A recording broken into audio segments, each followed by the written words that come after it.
Fala pessoal, professor Douglas aqui. Vamos continuar nosso estudo de estatística aí, vendo agora o modelo de distribuição de Poisson. Só para relembrar a última aula, eu falei do modelo de distribuição binomial, que tem essa formulinha aí e que a gente usa quando a gente tem um experimento aleatório que é repetido n vezes e eu quero determinar a quantidade k vezes de sucesso. Eu dei ali as condições para que possa ser utilizada essa fórmula, né, esse modelo de distribuição, que consiste em que o problema seja modelado em duas condições, né, duas situações, ou você tem um sucesso ou você tem fracasso, e também que essas tentativas, essas n tentativas sejam independentes das demais. Só que aí pode surgir uma pergunta aqui que é a seguinte: se esse n for muito grande, né, se ele tender a infinito e a probabilidade de um único evento acontecer for muito pequeno, né, então essa probabilidade vai ser muito difícil de calcular. Por quê? Porque essa combinação do começo vai ter um fatorial muito grande ali para a gente poder fazer os cálculos, tá? Então o que a gente vai fazer? Eu vou manipular essa formulinha, vou manipular essa equação aqui para tentar chegar numa coisa que seja um pouco mais simpática, tá? Não tem problema se você não entender o passo a passo que eu vou explicar aqui rapidinho. O principal mesmo vai ser o resultado que a gente vai chegar, que é o modelo de distribuição de Poisson, e saber como aplicar ele também. Então vamos lá. O primeiro passo que eu vou fazer aqui é multiplicar esse fator central, esse p elevado a k, por n elevado a k sobre n elevado a k. Isso aqui não muda a nossa equação, porque n elevado a k sobre n elevado a k é 1, e multiplicar qualquer coisa por 1 dá ela mesma. A mesma coisa aqui no último fator, esse p eu vou multiplicar por n sobre n. Tá? Também não vai mudar nada, porque n sobre n é 1. Depois eu vou agrupar esse p elevado a k com n elevado a k aqui, e esse np também aqui. Tá? Então eu vou fazer agora uma substituição. Eu vou chamar de lambda o n vezes p. Então a gente vai ter o seguinte, a gente vai ter aí essa equação aqui, onde eu substituí o n vezes p por lambda. Agora o que eu vou fazer? Eu vou abrir esse fatorial. Como embaixo eu tenho n menos k fatorial, eu vou abrir o n até o n menos k fatorial para poder cancelar. E aí, cancelando esse fatorial, eu vou ter essa expressão aqui de baixo. O que acontece aqui? Quando você tem n fatorial, você tem n fatores ali. Tá? Por exemplo, 5 fatorial é 5 vezes 4 vezes 3 vezes 2 vezes 1. Eu tenho 5 fatores. Quando eu abri o n fatorial até o n menos k e cancelei o n menos k, sobraram k fatores. E embaixo eu tenho um n elevado a k, tá? Aqui era um k fatorial, só que eu troquei com n elevado a k aqui. Eu só fiz uma troca aqui dos denominadores. Ah, então, em cima eu tenho k fatores e embaixo eu tenho k fatores também. Então, eu posso escrever cada um desses fatores de cima dividido por n, tá? Porque aqui aparecem k vezes o número n. Coloquei ali tudo dividido por n. E se eu fizer essas divisões aqui, ó, n por n dá 1. Quando eu fizer n por n aqui dá 1 também. Vai sobrar o menos 1 sobre n. Em cada termo, se eu fizer a divisão aqui, vai dar essa expressão aqui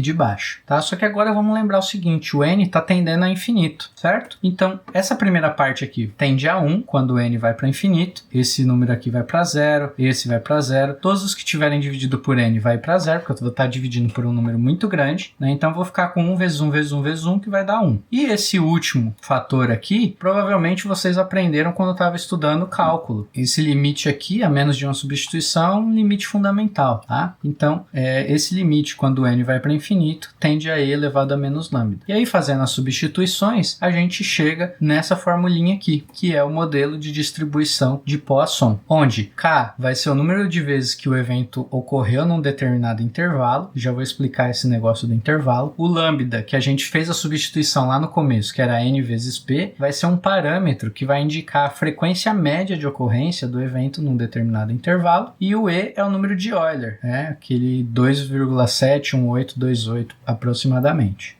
E aí, quando que a gente vai usar essa distribuição de Poisson? A binomial a gente usava para encontrar a probabilidade de um número k de sucessos em n tentativas, e a distribuição de Poisson a gente vai usar para encontrar a probabilidade de um determinado número de sucessos por uma unidade de intervalo. E aí, essa unidade de intervalo pode ser uma unidade de tempo, de comprimento, de área, e quando eu explicar com os exemplos vai ficar mais fácil de entender essa parte. O que eu preciso para poder usar são os mesmos parâmetros, como isso daqui é uma aproximação lá da binomial, quando o n é muito grande, né?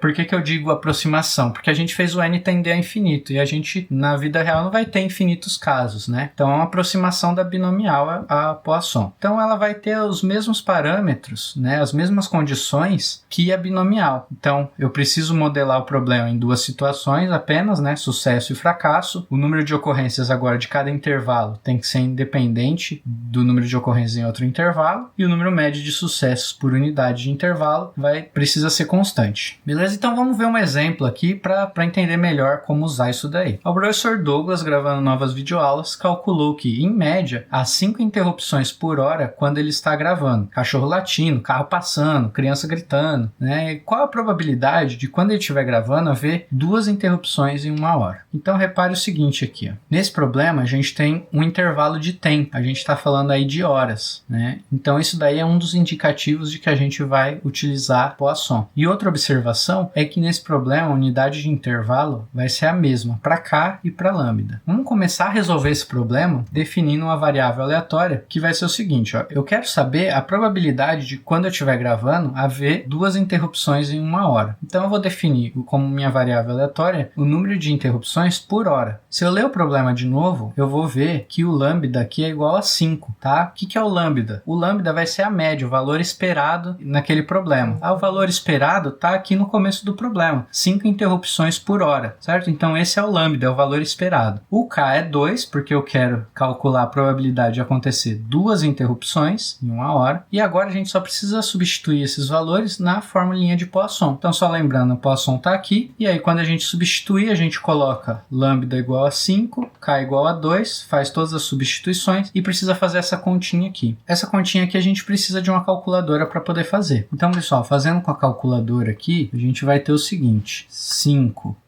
ao quadrado.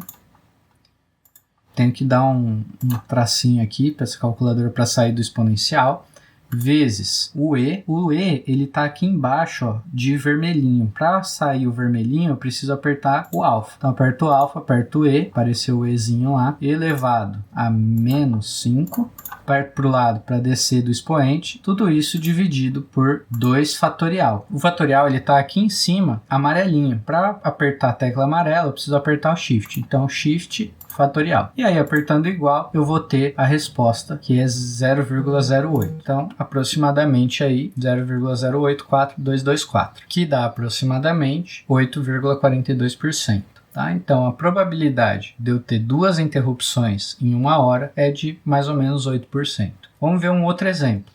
O professor Douglas corrige em média 120 provas por dia de trabalho, então em 8 horas. Qual a probabilidade de item A, ele corrigir 10 provas em 1 hora, e item B, corrigir 40 provas em 2 horas? Então reparem aqui de novo que a gente tem aí um intervalo de tempo, a gente tem ali um dia de trabalho, né, que seriam 8 horas. É de novo indicativo de que a gente vai utilizar a Poisson. Uma outra observação importante que a gente precisa tomar cuidado aqui é que a unidade de intervalo não está sendo a mesma para K e para lambda, tá? O lambda, como eu falei para vocês, ele é o valor esperado, a média. Tá aqui, ó, 120 provas por dia de trabalho, que é 8 horas. E o K, ele é 10 provas em 1 hora, tá? Então eu tenho unidades diferentes aqui. Aqui eu tenho dia e aqui eu tenho hora. Ou eu tenho 8 horas e 1 hora. Definindo a nossa variável aleatória como número de provas corrigida por hora, a gente vai ter que o K é 10 e o lambda eu tenho que fazer a divisão, 120 por 8. Porque se eu corrijo 120 provas em 8 horas, eu quero saber quantas provas eu corrijo a cada hora. Então dá 15. Tá? O valor esperado é que eu corrija 15 provas a cada hora. E agora sim a gente pode substituir na Poisson. Então, fazendo a substituição e aí fazendo as continhas, né? Vou montar aqui na calculadora de novo para vocês verem. Então eu tenho 15 elevado a 10. Dou um toquinho para o lado para sair do expoente. Vezes o E, preciso apertar alfa E, elevado a menos 15. Dou o toquinho para o lado para sair do expoente, dividido por 10 fatorial. Fatorial está aqui, Shift amarelinho. Aperto igual e tenho lá a minha resposta. Então, aproximadamente aí 0,04. Em porcentagem, mais ou menos 4,8%.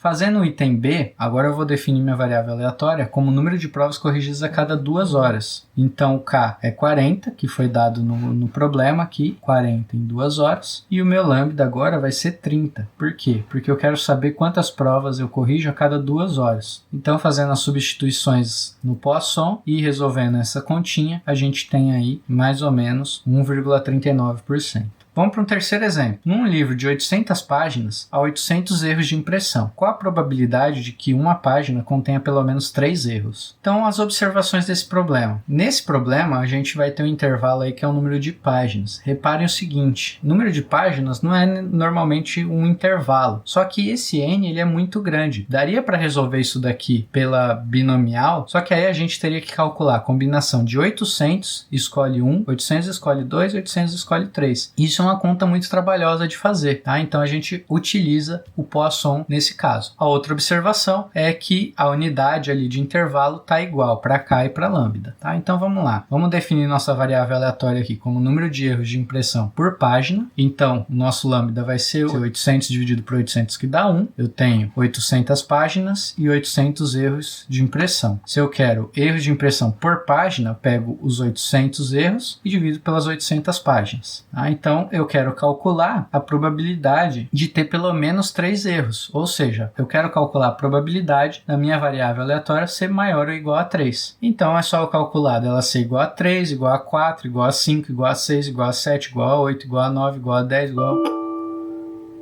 Bom, isso daí é um problema, né? A gente não vai calcular dessa forma, porque vai ir até infinito. A gente nunca vai conseguir calcular isso daí. Então, para esse problema, a gente vai usar mais um conceito, que é o conceito do complementar. A probabilidade do meu x ser maior ou igual a 3 é igual à probabilidade total menos a do complementar. Então, a probabilidade de uma página ter pelo menos 3 erros vai ser o total, a probabilidade total, que sempre é 1, menos a probabilidade de ter menos de 3 erros, tá? Então, fica assim nossa expressão. E aí essa probabilidade do x ser menor que 3 a gente sabe calcular. Vai ser a probabilidade dele ser 0, dele ser 1 ou dele ser 2. Então, eu não ter nenhum erro, um erro ou 2 erros. Beleza? E aí, fazendo substituições na Poisson, a gente precisa fazer essa continha aí. Resolvendo ela, a gente tem aproximadamente 8,03%. Beleza, gente? Então, esse vídeo tem bastante conceito aí que a gente precisa prestar atenção. E eu espero que vocês tenham entendido a ideia, tá? Bons estudos aí e até o próximo vídeo.